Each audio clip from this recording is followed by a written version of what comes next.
So I just finished a day of training.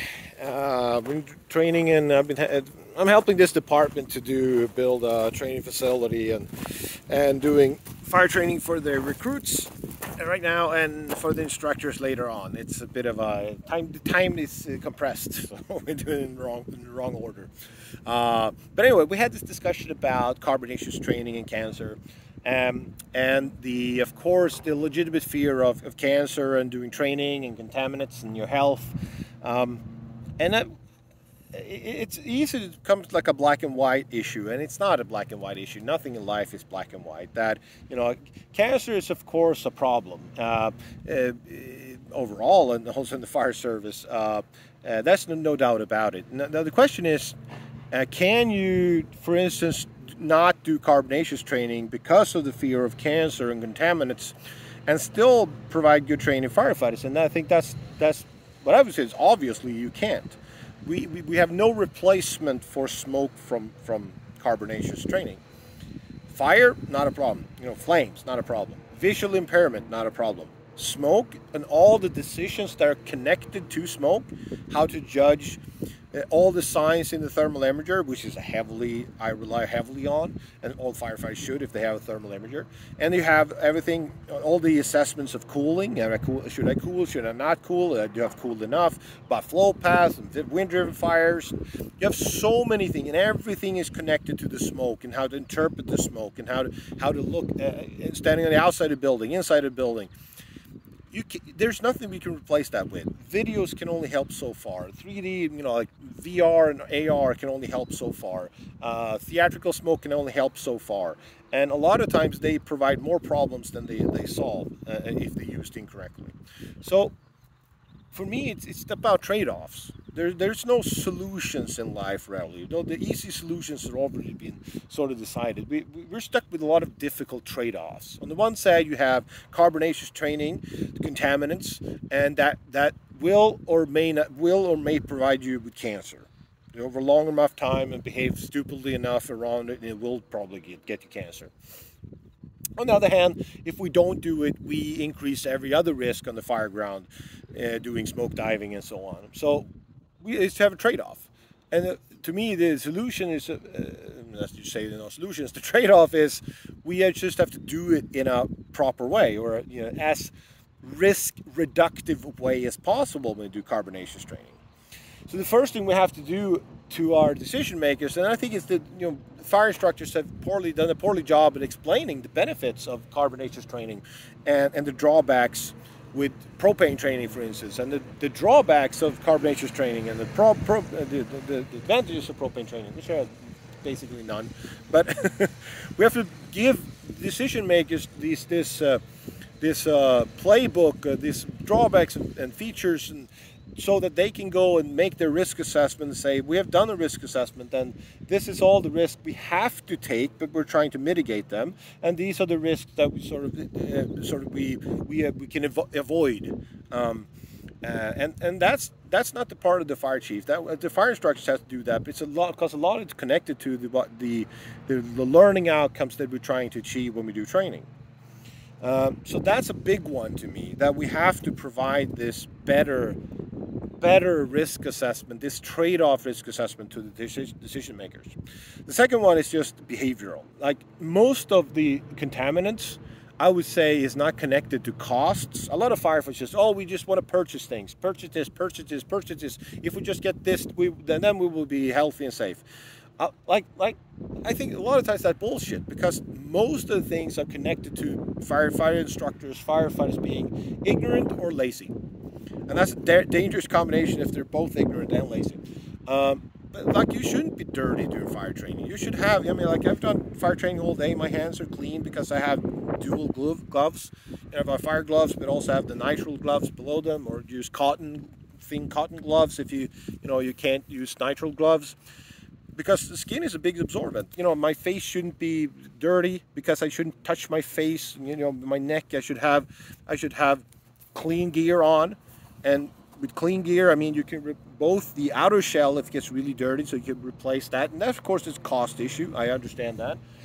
But the base layer, like, have several of those during the day. I at least 2, 3, 4, sometimes 4 sets of underwear I burn through a day, because not just because cancer, it's just because I want to be comfortable. When I get out, I'm wet. And a lot of times it's cold in Sweden. I want to get, you know, a new set of underwear. It feels like a new human being. I'm ready to go again.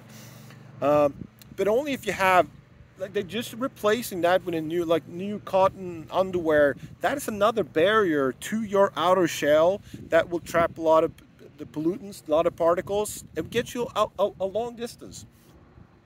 I use this is a active carbon, which is a particle barrier, but also active carbon that absorbs gases.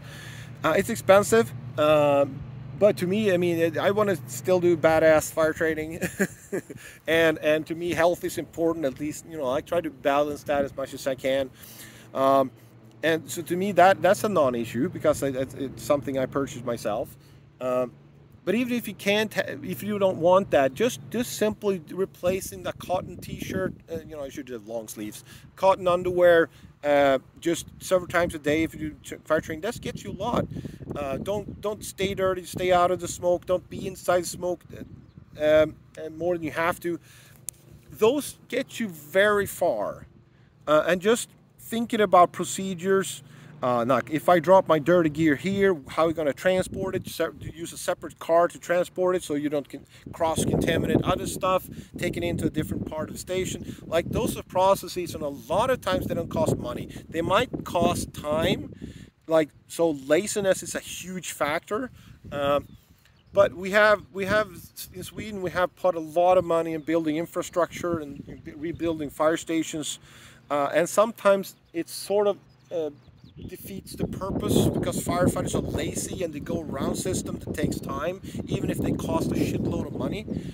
So the behavioral part is still the #1 feature you have to solve, and then you take infrastructure and buy gear and washing machines on top of that.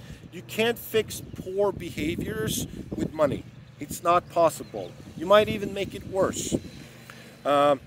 But those are important things. Like, we have to, like, and as a fire instructor, you have to try to sort of set the standard for the rest also. It should be in your self-interest to set those behavior standards correctly. So we have this, the risk assessment has to get done. We have to fix our behaviors, and, you know, gear. The third part is tactics. Cancer shouldn't dictate tactics, but the great part for me is that we are trying to save people, which means take away the toxic gas as fast as possible. So tactics are already should be dictated on, we should get rid of the smoke as fast as possible.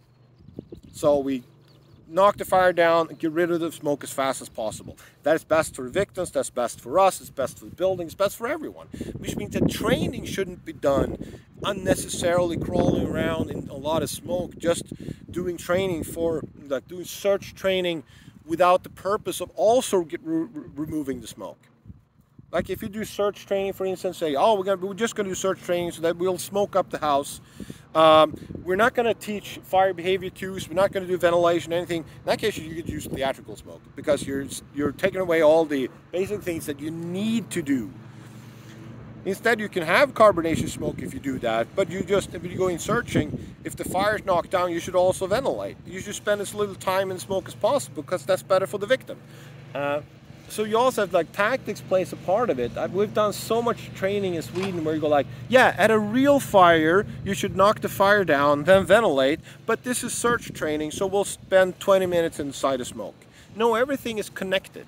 Like, you can't just separate, from a pedagogical standpoint, you can't just separate that out. You have to take everything every time, which is a problem, but I don't see another solution. So when you do search training, you also have to anticipate, like, oh, fire attack let's say fire attack is going. As soon as fire attack is completed, you should start to ventilate when you're searching. Because, again, that's better for you, that's better for victim, and long term is better for your health. So we also have this important tactical component that we shouldn't train in poor tactical standards just because we for some reason say, oh, we're just gonna do search training and therefore we're not gonna ventilate. No, that's not good for anything. So if you combine good tactics, both when you train and that, so that you spend as little time in smoke as possible, you have good gear and procedures, so you spend as little time and exposure as possible. You know, get your dirty gear off and get to the shower as fast as possible, and you have good risk assessment. I don't see carbonaceous training as an issue. I don't support that it should be a big problem, at least not a big problem. And there's so many health things that are way worse than that. I would assume, like being overweight. That should be a massively bigger problem than for instance, carbonaceous smoke, if you do it in that way. Of course, if you stand and smoke just because you think it's fun, if you don't use BA, if you never wash your gear, if you go around in dirty gear all day and don't get it off after you're done training, then it will be a problem, right? So I just hope that we can continue to do fire, as long as we don't find solutions to carbonaceous. I hope more people will, you know, influence their bosses and decision makers to make sure that we can do what I would see this highly beneficial and needed training. If you see the recruits like here, they've gone to propane training and cold smoke, and they get into carbonation and go like, holy crap, this is something different. Yeah, it is. There's very little similarities between propane smoke, you know, propane burn buildings and carbonaceous training buildings. And then you have another leap until real fires. So to get as close as we can as possible, this is needed. And I hope we can, you know, more people would, what I would say, fight the good fight. Have a good day. Bye-bye.